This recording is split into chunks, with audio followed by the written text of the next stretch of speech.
నాగనాథ్ గారు, అయితే ఈ పంచగ్రహ కూటమి వల్ల మనకి ఈ ఫస్ట్ మేషరాశి, ఈ మేషరాశి వారిపైన ఈ శుభ, అశుభ ఫలితాలు ఏ విధంగా ఉండబోతున్నాయి? వారికి ఎటువంటి కాలం జరుగుతుంది అసలు ఈ పంచగ్రహ కూటమి వలన? మాధవి గారు, ఉమ్. పంచగ్రహ కూటమి అంటే 5 గ్రహాల కలయికని మనము అవును. పంచగ్రహ కూటమి అంటాం. మేషరాశి వారికి దశమ భావంలో జరుగుతుంది ఈ పంచగ్రహ కూటమి. రవి, బుధ, కుజ, శుక్ర, చంద్ర 5 గ్రహాలు. ఈ 5 గ్రహాల యొక్క కలయికని పంచగ్రహ కూటమి అంటాం. అయితే మన మేషరాశి వారికి ఇది శుభమా అశుభమా అని అడిగారు మీరు. అవును. అయితే మేషరాశి వారికి ఈ పంచగ్రహ కూటమి అన్నప్పుడు ఒక్క విషయాన్ని వాళ్ళు గమనించాలి. వాళ్ళు రవి అంటే రవిగ్రహము మేషరాశిలో ఉచ్చస్థానం, అదే తులారాశిలో నీచస్థానం. రవి మేషరాశిని ఎందుకు ఉచ్చస్థానం కింద చూస్ చేసుకున్నాడు అన్నది ఫస్ట్ మేషరాశి వాడు అర్థం చేసుకోవాలి. మేషరాశిలో రవి ఉచ్చస్థానంలో ఉంటాడు. ఎందుకు చూస్ చేసుకున్నాడు అంటే ద్వాదశ రాశుల్లో ప్రథమ రాశి ఏది? మేషరాశి. మేషరాశి అంటే ఏంటంటే తనుభావం. ఇప్పుడు మనం మాట్లాడుతున్న పంచగ్రహ కూటమి గోచార ఫలంగా దశమం అంటే కర్మభావంలో ఉన్నాడు. సో రాశి మేషరాశి మొదటి రాశి అంటే తనుభావం, అంటే మనిషి ఫస్ట్ శరీరం. ఈ తనుభావము అంటే అర్థం ఏంటి? తనువు అంటే ఏంటి మేడం? మీ యొక్క గుర్తింపు, మీ బేసిక్ ఐడెంటిటీ ఏంటి? ఫీమేల్, నేను మాస్కులైన్, ఇది మన బేసిక్ ఐడెంటిటీ. ఆ తర్వాత మన రూపం, మన శరీరం, మన ముఖ కవళికలు, ఇవన్నీ కూడా. సో మన పేరుకి మన ముఖ కవళికలకి సంబంధం లేని గుర్తింపుని తీసుకొచ్చి అక్కడ నా ప్లేస్లో వేరే వాళ్ళ ఫోటో పెట్టి మీరు నాగనాథ్ గారు అని చెప్తే మీరు నమ్మరు. అంటే దాని ఫోటో కాదండి. సో బేసిక్ ఐడెంటిటీ మేషరాశి వాళ్ళు గుర్తించాల్సింది ఏంటంటే బేసిక్ ఎసెన్షియల్ ఐడెంటిటీ ఏం కావాలి నీకు? ఉద్యోగపరమైనదా, సామాజిక పరమైన గుర్తింప, రాజకీయ పరమైన గుర్తింప, లేకపోతే సమాజంలో నీకంటూ ఒక ఉనికి, కుటుంబ స్థానంలో నీకు ఒక ఉనికి, నువ్వు ఎక్కడికి వెళ్ళినా నీకు కావాల్సినటువంటి గుర్తింపు ఏంటి? నీ బేసిక్ ఐడెంటిటీ. ఈ ఐడెంటిటీని ఇచ్చేటువంటి గ్రహము జ్యోతిష శాస్త్రంలో రవిగ్రహం మేడం. ఏమైందా? ఈ రవి ఏమిస్తాడు మీకు? ఉచ్చ స్థానాన్ని మీకు మేషరాశిలో చూస్ చేసుకున్నాడు. అదే నీచంలో ఎక్కడ అంటే మరి తుల. మరి రవిగ్రహం ఎక్కడున్నాడు? దశమ భావంలో 15వ తారీఖుకి ఎంటర్ అవుతాడు. ధనురాశి నుంచి మకరంలోకి వచ్చేస్తాడు. అంటే అర్థం ఏంటి? పంచగ్రహ కూటమి అన్నప్పుడు వీళ్ళు గమనించాల్సింది దశమ భావంకి అధిపతి ఎవరు? శని. శని ప్రస్తుతం వీళ్ళకి మేషం అంటే మేషరాశి వాళ్ళకి ఏలినాటి శని. మన 2025 29వ తారీఖు నవంబర్ నుంచి ఎంటర్ అయ్యాడు.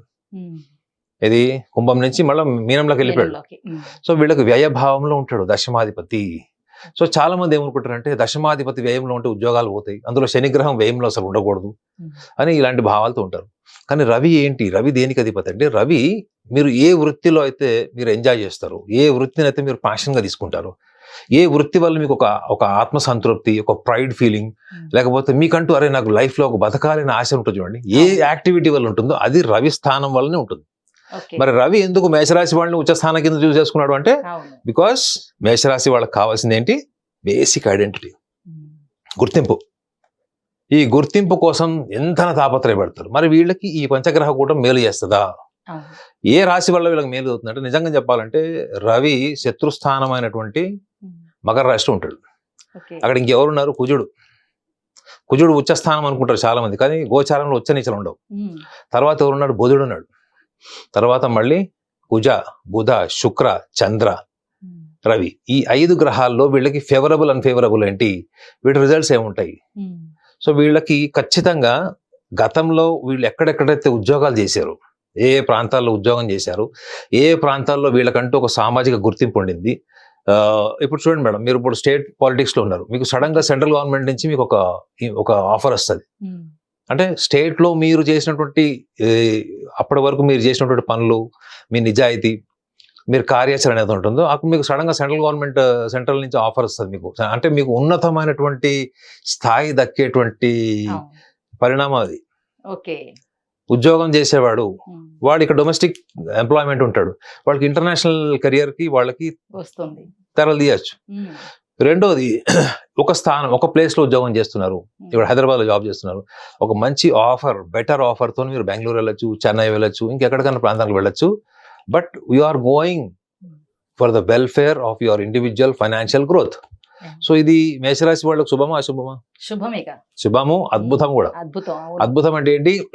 వీళ్ళకి ఉన్నత స్థానానికి వెళ్తారు. ఉద్యోగస్తులైతే స్థానచలనమైనా కానీ ఫైనాన్షియల్ డెవలప్మెంట్ ఉంటుంది.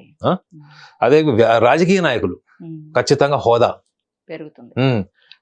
కొంచెం సామాజిక సంఘ సంస్కర్తలు కానీ, లేకపోతే సోషల్ యాక్టివిటీస్ లో ఉన్నవాళ్ళు, సోషల్ వెల్ఫేర్ యాక్టివిటీస్ లో ఉన్నవాళ్ళు, వాళ్ళకు కూడా ఉన్నతమైనటువంటి గుర్తింపు వచ్చేటువంటి అవకాశం కూడా ఉంటుంది.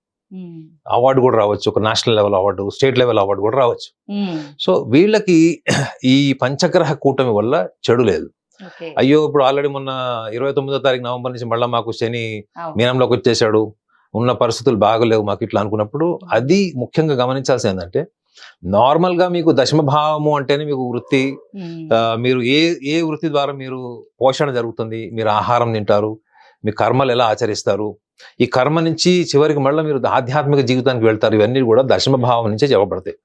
మరి ఇందులో ఉన్నటువంటి గొప్ప లక్షణం ఏంటి? మరి మిగతా పంచగ్రహాల్లో కూడా శత్రు స్థానాలు ఉన్నాయి, మిత్ర స్థానాలు కూడా ఉన్నాయి. అయితే వీళ్ళకి జరిగేటువంటి చెడు ఏదైనా ఉంటుందా?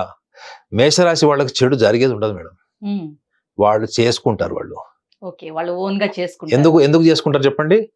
రవి అందులో ఉచ్చ స్థానం ఎందుకు తీసుకున్నాడు అన్నది మేషరాశి వాళ్ళు గమనించాలి. అంటే నేను అంటే ఎవరు? నేను ఐఎమ్ ద అహం, ఐఎమ్ ద సెల్ఫ్. నేను ఐఎమ్ అండ్ ఐఎమ్ అంటే నేను I'm different from my self. అంటే నేను నా యొక్క సగటు మనిషికి అర్థమయ్యేటట్టు చెప్పాలంటే నా సెల్ఫ్ అంటే నా ఆత్మ. సో ఈ రెండు విషయాల మధ్యలో యుద్ధం ఎప్పుడు జరిగినా కానీ వీళ్ళ అహమే గెలుస్తుంది మేడం. అంటే రవి అందుకే ఆ ఉచ్చ స్థానంని మేషంలో తీసుకున్నాడు. సో వీళ్ళకి ఈ పంచగ్రహ కూటమి వల్ల ఏమైనా చెడు జరుగుతుంది అంటే దేని వల్ల జరుగుతుందో కూడా చెప్తాను. వీళ్ళ వాక్ వల్ల జరుగుతుంది మేడం. నేనా అంటే వీళ్ళు చేసేటువంటి ప్రామిసెస్, వీళ్ళు గతంలో వీళ్ళు ఒక్కసారి ప్రామిస్ చేశారనుకోండి మేడం, బై హుక్కారు నిలబెట్టుకోవడానికి ట్రై చేస్తారు. మీకు డబ్బులు ఇస్తా అంటారు, డబ్బులు ఉండవు. ఏం చేస్తారు మేషరాశి వాళ్ళు? అప్పు తెచ్చిస్తారు. ఎంత ఇంట్రెస్ట్ కానీ ఇచ్చేస్తారు, కానీ ఆ టైంలో పని అయిపోవాలి. సో వీళ్ళు ప్రామిసెస్ వల్ల వీళ్ళకి ధన నష్టము, కీర్తి ప్రతిష్టలకు భంగం వాటిల్లేటువంటి సమాజాన్ని వీళ్ళు సృష్టించుకుంటారు. వీళ్ళు చేసుకుంటారు ఇది. ఎందుకంటే గ్రహము ఒకటే, ఇందాక కూడా చెప్పాను, గ్రహము అంటే గ్రహించున్నది, that which influences you. Okay, గ్రహించింది, అబ్జార్బ్ చేసుకుంటుంది. అలాంటప్పుడు వీళ్ళు గ్రహం యొక్క ప్రభావం తీవ్రత అనుకున్నప్పుడు వీళ్ళు ఆలోచించాల్సింది ఏంటి అక్కడ? అరే నాకు ఇలా జరగబోతుంది అనుకున్నప్పుడు నేను ఎటువైపు నా దృష్టిని పెట్టాలి అంటే వీళ్ళు గమనించాల్సింది ఏంటంటే, వీళ్ళకి కేవలం సోషల్, పర్సనల్, కెరియర్, ఎంప్లాయ్మెంట్, ఐడెంటిటీకి సంబంధించింది కాబట్టి వీళ్ళు ఇందులో ఏదున్నా కానీ, ఎంప్లాయీస్ అయితే వీళ్ళు ఖచ్చితంగా high level investments, high level loans కి వెళ్ళడం అన్నది ఇట్స్ నాట్ రైట్ థింగ్. ఒక మేషరాశి వాడు ఇల్లు కొనుక్కునే ముందే ఇంటీరియర్ డిజైనర్ తో కూడా మాట్లాడేస్తాడు. కొనుక్కునే ముందే ఇప్పుడు మీరు మేషరాశి అనుకోండి, శారీ కొనేటప్పుడే మీకు ఏ ఆర్నమెంట్ చేసుకోవాలని ఇమాజినేషన్ ఉంటుంది. సో దానికి బడ్జెట్ సెట్ అవుతుందా లేదా? లోన్ తీసుకుందాం, ఎక్స్ట్రా లోన్ తీసుకుందాం, ఇంట్రెస్ట్ ఎక్కువ కడదాం, సంపాదిద్దాం, కష్టపడదాం, నిజాయితీగా. సో వీళ్ళల్లో ఆ దూకుడు స్వభావము ఏదైతే ఉందో అది వీళ్ళకి రెండు రకాలుగా ఉంటుంది. ఒకటి నిర్ణయం, ఎందుకంటే బుధుడు ఉన్నాడు అక్కడ. బుధుడు అర్ధయోగ కారకుడు అంటారు, బుధుడిని అర్ధయోగ కారకుడు అంటారు. సో కాబట్టి బుధుడు ఉన్నాడు అక్కడ. సో రెండోది ఏంటి, ఇక్కడ వీళ్ళకి కుజుడు కూడా ఉన్నాడు. కుజుడు ఏంటంటే ఎనార్మస్ ఎనర్జీ. కుజుడు ఉచ్చ యాక్చువల్లీ అందులో, కానీ వ్యక్తిగత జాతకం కాదు కాబట్టి కుజుడికి పవర్ఫుల్ ప్లేస్ అది మకర రాశి. So at the same time ఇందులో శుక్రగ్రహం కూడా ఉన్నాడు, శుక్రుడు ఉన్నాడు. కాబట్టి మేషరాశి వాళ్ళకి కుటుంబ సప్తమాధిపతి ఎత్తుడు. సో దీనివల్ల ఏంటంటే వాక్కు వల్ల, అంటే వీళ్ళ ఆవేశపూరితమైనటువంటి భావజాలం వాక్కు వల్ల జీవిత భాగస్వాములకు సంబంధించిన విషయాలు సమస్యలు వచ్చేటువంటి అవకాశం ఉంటుంది. అవకాశం కాదు, there are high possibilities for disputes between the partners. ఖచ్చితంగా అది, ఎందుకంటే పంచగ్రహ కూటంలో అది. సో ఇది మీకు కాషన్ చేస్తున్నట్టుందా లేదా? కొంత జాగ్రత్త పడగా, పూర్తిగా జాగ్రత్త పడాలి. ఎందుకంటే మేషరాశి వాళ్ళు ఒకసారి సహనం కోల్పోయారనుకోండి, ఆ రోజు లాస్ట్ ఉంటుంది ఇంకా. సో పంచగ్రహ కూటమి వల్ల వీళ్ళకి వచ్చేటువంటి చిన్న చిన్న అన్సర్టనిటీస్, ఏమన్నా చిన్నవి ఏమన్నా వాళ్ళు ఊహించని జరిగితే ఏంటంటే కుటుంబ భాగస్వామి, ఎందుకంటే రవి శుక్రుల కాంబినేషన్ మంచిది కాదు. రవి శుక్రుడు కలిసి ఉన్నారనుకోండి, అందుకే చెప్పాను డబ్బు మీరు ఎంత సంపాదించినా నిలబడదు. మీరు ₹1,00,000 వస్తే ₹1,00,000 బిల్ రెడీ ఉంటుంది ఇంట్లో. సో రవి శుక్రులు ఎక్కడ కలిసి ఉన్నా కానీ ఈ ఫైనాన్షియల్ అన్సర్టనిటీ, ఎక్స్పెన్సెస్ అన్నది మీకు రికరింగ్ ఉంటాయి, అంటే విపరీతమైనటువంటి ఖర్చు ఉంటుంది. సో నిలబడదు, ఎంత డబ్బు సంపాదించి వెళ్ళిపోతుంది. So plus at the same time life style ఏమన్నా వీళ్ళు కాంప్రమైజ్ అవుతారా? కారు. లోన్స్ వస్తాయి కదా. సో ఇందులో ఏమి చెప్తుంది, చంద్రుడు కూడా ఉన్నాడు. సో ఖచ్చితంగా వీళ్ళకి ఆరోగ్యపరమైనటువంటి సమస్యలు వచ్చేటువంటి అవకాశం కూడా ఉంటది. పంచగ్రహ కూటమి యొక్క ప్రభావము అడ్వర్స్, అంటే మనం నెగటివ్ సైడ్ మాట్లాడుకుంటే అవును. ఇలా ఉంటుంది. ఆరోగ్య అదే పాజిటివ్ సైడ్ అయితే నేను ఆల్రెడీ చెప్పాను. అవును. సో కాబట్టి ఖచ్చితంగా వీళ్ళ జీవితంలో పంచగ్రహ కూటమి ఒక వైవిధ్యమైనటువంటి ఆలోచన, నిర్ణయాలు, స్థానచలనం ప్లస్ ఉన్నతమైనటువంటి శిఖరాలు అన్ని కూడా పంచగ్రహ కూటమి వల్ల వీళ్ళకి పాసిబుల్ ఉన్నాయి. Okay sir.